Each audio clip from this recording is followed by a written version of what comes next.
உன்னை தூக்கிக்கிட்டு இப்ப கூட பெங்களூருக்கு வந்தேன். வியாபாரத்துல நிறைய பணம் சம்பாதிச்சு இந்த எஸ்டேட்டை வாங்கிட்டு இங்க வந்துட்டேன். நான் எப்பவும் பணம் பணம்னு அடைஞ்சேன். அதனால உன்னையும் கவனிக்கல, உங்க அம்மாவையும் உன் அண்ணனையும் திரும்ப பார்க்கணுங்கிற முயற்சியும் செய்யல. உன் சின்னம்மாவுக்கு குழந்தையே பிறக்காதனால உன்னை ரொம்ப செல்லமா வளர்த்த. ஆமா, எனக்கு 15 வயசா இருக்கும் போது கூட என்ன மடியில போட்டுதான் சோறு ஊட்டி விடுவாங்க. உலகம் தெரியாத அப்பாவியா உன்னை வளர்த்து இவளும் போய் சேர்ந்துட்டா. கல்யாணம் இங்க வேலை செய்கிற மேனேஜர்ல இருந்து ஒரு வேலைக்காரங்கிட்ட கூட எனக்கு நம்பிக்கை கிடையாது. அதனால நீ மெட்ராஸுக்கு போய் எப்படியாவது உங்க அம்மாவையும் உன் அண்ணனையும் தேடி கண்டுபிடிச்சு இங்க கூட்டிக்கிட்டு வா. உங்க அம்மா ரொம்ப கெட்டிக்காரி. உன் அண்ணனை நிச்சயமா நல்லா வளர்த்திருப்பா. அவங்கதான் இந்த சொத்தையும் உன்னையும் காப்பாற்றுவாங்க. சரிப்பா. அப்புறம் கிட்டவா, நீ அவங்கள இங்க கூட்டிக்கிட்டு வர வரைக்கும் இந்த விஷயத்தை இங்க யாருகிட்டையும் மூச்சு கூட விடக்கூடாது. ஏதாவது சதி பண்ணிட்டு வானுங்க. குப்புகிட்ட கூட சொல்ல மாட்டேன். ஜாக்கிரதையா இருந்துக்க. ஒண்ணு தண்ணியா?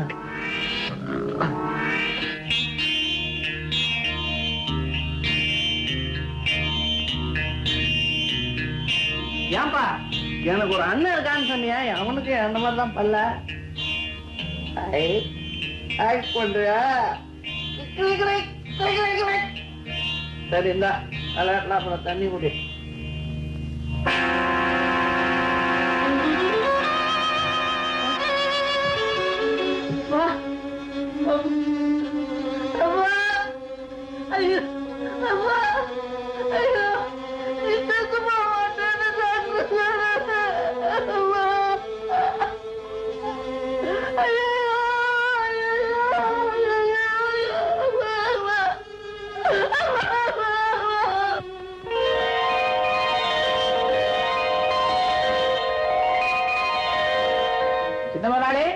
சின்ன முதலாளி, சின்ன முதலாளி.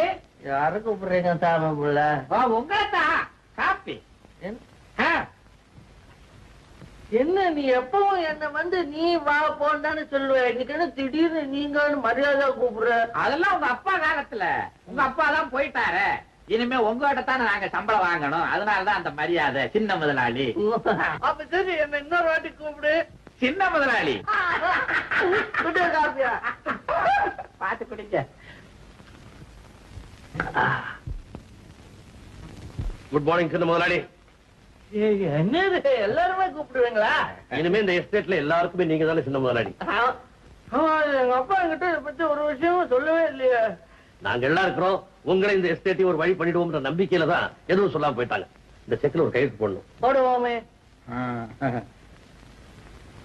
செக்ல எதுக்கு கையெழுத்து போடணும்? பேங்க்ல இருந்து பணம் எடுத்து நம்ம கிட்ட வேலை செய்யறவங்களுக்கு சம்பளம் கொடுக்கணும்ல, அதுக்கா. சரி, அப்படின்னா நீங்க வந்து எனக்கு வந்து 100 ரூபாய் தரணும். சரி. குப்புக்கு வந்து 10 ரூபாய் தரணும். சரி, இதெல்லாம் சம்பளமா? சம்பளம். சரி.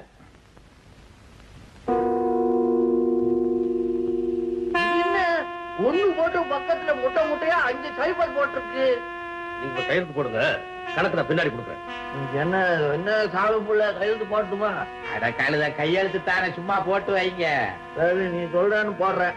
என்னுடைய 100 ரூபாய் இருக்கு. ஆமா. சரி, குப்புவோட 10 எல்லாம் இதுக்குள்ளதாங்க. சரி, இந்தாங்க மேனேஜர். இந்தாங்க. சின்ன முதலாளி. சரி, சின்ன முதலாளி வர்றேன். சரி. என்ன இளவு, இதுல எங்கோ தப்பு இருக்கு. என்ன எங்க அப்பா போய் சொன்னாரு, இந்த கணக்கு புத்தகத்தெல்லாம் சரியா படுறான்னு ஒரு அளவும் படிக்காம குப்பு பயலோட விளையாண்டதும் மோசமா போச்சு. அம்மாவை அண்ணனையும் கூட்டிட்டு வரணும். சரி, 1 போட்டு 5 சைபர் போட்டா எம்புட்டு? 1, 10, 100, 1000, 10,000. 10,000த்துல என்னோட 100 குப்போட 10 போச்சுன்னா தலையெல்லாம் வலிக்குது. சரி, எனக்கு 100 ரூபாய் வருது. கல்யாணம் கல்யாணம் கவலைப்படாத. மனுஷனா பிறந்தா என்னைக்காவது ஒரு நாள் சாகத்தானே வேணும். அதே மாதிரி மனுஷனா பிறந்தா இன்னைக்காவது ஒரு நாள் கல்யாணம் பண்ணிக்கணும். அப்பா இருந்தப்போ டிரைவர் பண்ண கல்யாணம் பண்ணிக்க கூடாதுன்னு சொல்லிட்டாரு. இப்ப என்ன சொல்ற? ஆட, அப்பா செத்து 10 நாள் கூட ஆல, அதுக்குள்ள கல்யாண பேச்சு பேசலாமா? தப்பில்ல. அவர் செத்த துக்கத்தை மறக்கிறதுக்கு அதானே நான் கல்யாணம் பண்ணிக்கணும்னு நினைக்கிறேன்.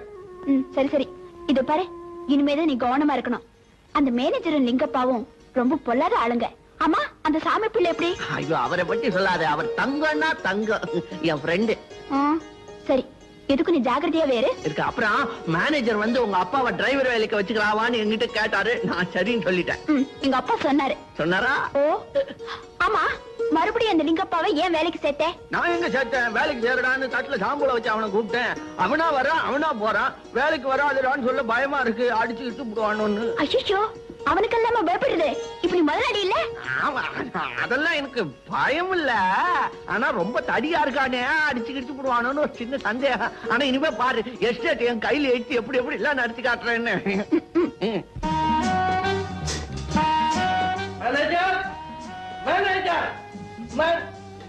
என்ன சின்ன முதலாளி? நான் வந்து மெட்ராஸ்க்கு போனோம். மெட்ராஸ் இருக்கு. அதெல்லாம் நான் சொல்ல முடியாது. போனோம்னா போனோம், அவ்வளவுதான். சரி, நான் உடனே காருக்கு ஏற்பாடு பண்ணேன். ஐயோ, அதெல்லாம் வேண்டாம். நானே தனியா தைரியமா போயிடுவேன். எப்படி போறதுன்னு வழி மாத்திரம் சொல்லி கொடுங்க. இங்க இருந்து பெங்களூர் பஸ்ல போய் அங்க இருந்து மெட்ராஸ் ரயில்ல போகணும். ஆஹா, சரி. அப்படின்னா பஸ்ஸுக்கு ட்ரெயினுக்கு டிக்கெட் வாங்கிட்டு வாங்க. அப்புறம் ட்ரெயின்ல வந்து படுத்துக்கிட்டு போற மாதிரி வசதியா. சீக்கிரம் போயிட்டு சீக்கிரம் வாங்க. ஆமா. என்னயா மேனேஜர், ஏன் என்ன சும்மா கூப்பிடுற? உனக்கு வேற வேலையே இல்லையா? கல்யாணம் திடீர்னு மெட்ராஸ் போகணும்னு சொல்றான். ஏன் என்னன்னு கேட்டா பதில் சொல்ல மாட்டேங்கிறான். எனக்கு சந்தேகமா இருக்கு. போனா போய் தொலையட்டுமே, நம்ம வேலைக்கு ரொம்ப சௌரியமா போச்சே. கல்யாணம் மெட்ராஸுக்கு போறதுல ஏதோ விஷயம் இருக்கிறதா எனக்கு படுது. ஒருவேளை அவங்க அப்பா சாகரப்போ சொந்தக்காரவங்க யார் அட்ரஸ் யாரும் கொடுத்துருப்பாரோ? எனக்கு அந்த சந்தேகம் இருக்குது. அப்படி யாரையாவது சொந்த பந்தம் கூட்டிட்டு வந்தான்னா நம்ம திட்டமெல்லாம் பாழா போகும். அதனால சாமி பிள்ளை பையனுக்கு நல்லா சோப்பு போட்டு விஷயம் என்னன்னு தெரிஞ்சுக்க. சரிதான், அவங்க அப்பா இருக்கிற வரைக்கும் சூப்பு போட்டேன். இவனுக்கு நான் சோப்பு போடணும், அவ்வளவுதானே? முதலாளி, சின்ன முதலாளி, மெட்ராஸுக்கு எப்ப போறீங்க? கை தொலைச்ச தப்பா? உனக்கு எப்படி தெரியுது? அப்பாதான் என்கிட்ட அப்பவே சொல்லிட்டாரு. உங்ககிட்ட என்ன சொன்னாரு? யாருக்கும் தெரியப்படாது. அந்த மேனேஜர் பய பொல்லாத பய திருட்டு சோமாரி. அதேவா சொன்னாரு? கிட்டத்தட்ட சொன்னாரு. அப்புறம் உங்ககிட்ட வேற ஏதாவது ரகசியம் சொன்னாரா? உங்களை பத்திரமா பாதுகாத்துக்க சொன்னார். சரி சாமி பிள்ளை, நம்ம போய் அங்க கொஞ்சம் உட்கார்ந்து போவோமே. ஏன்னா இந்த மாதிரி ரகசியம் எல்லாம் பேசிதான் எனக்கு கொஞ்சம் கால் நடுங்கும். ஐயோ, உங்க வயசுக்கு நடுங்கப்படாது, வாங்க. சாமி பிள்ளை, நான் மெட்ராஸுக்கு போறது ரகசியமா இருக்கணும்னு சொன்னாரு. சொன்னாரோ? சொன்னாரு. அதான பார்த்தேன். அதுக்கப்புறம் வேற ஏதாவது ரகசியமா சொன்னாரா? ஆமா, நீங்க மெட்ராஸ் போகும்போது உங்களுக்கு ஆபத்து வந்துச்சுன்னா உங்களை பாதுகாக்க சொன்னாரு. அத்தோட நீங்க உங்க சொந்தக்காரங்களை தேடி போறீங்களே, அட்ரஸ் தெரியுமா?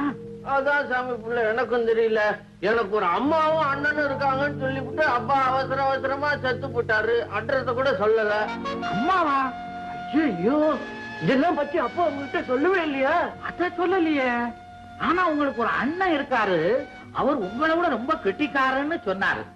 அதுல சின்ன முதலாளி, நீங்க இப்ப மெட்ராஸுக்கு போய் தேடி கண்டுபிடிச்சிட்டு வர்றதுக்குள்ள நம்ம மேனேஜர் இருக்கானே, அவன் இங்க இருக்கிறதெல்லாம் சுருட்டி போடுவான். ஆகையினால பேசாம நீங்க இங்க இருங்க, நான் போய் தேடி கண்டுபிடிச்சு அம்மாவையும் அண்ணனையும் கூட்டியாங்க. நல்ல நல்ல ஐடியா. இல்லையே, இந்த மேனேஜர் நீ எங்க போறேன்னு கேட்பானு. உங்க அம்மாவையும் அண்ணனையும் தேடி போறதாவா சொல்லுவேன்? எங்க ஊருக்கு போறதுக்கு லீவு கேட்கற மாதிரி உங்ககிட்ட கேட்பேன். நீங்க குடுக்கற மாதிரி கொடுத்துடணும். 2 பேரும் சேர்ந்து மேனேஜரை ஏமாத்தி போடலாம். ஐயோ, என்ன தமிழ் பிள்ளை இப்படி நல்ல நல்ல ஐடியாவா சொல்ற நீ? மேனேஜர், நம்ம எஸ்டேட்ல இந்த டீ காபி செடி எல்லாம் இருக்குல்ல, அதெல்லாம் எக்கச்சக்கமா காடா வளர்ந்து போயிட்டு அதெல்லாம் கொஞ்சம் பிடிங்க எரிஞ்சுட்டு ஒரு பெரிய சடுகுடு மைதானம் கட்டணும்.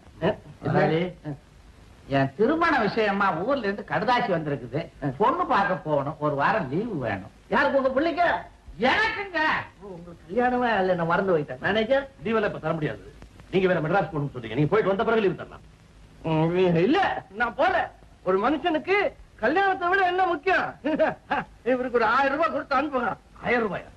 நான் தான் முதலாளி, சொன்னா கேட்கணும். S pass. எஸ் பாஸ் தான் கொடுப்பாருன்னு அர்த்தம். வாங்கிட்டு பத்திரமா போயிட்டு வாங்க, பொண்ணெல்லாம் பார்த்து சரியா கூட்டிட்டு வாங்க. கையோட கொடுத்தாரு.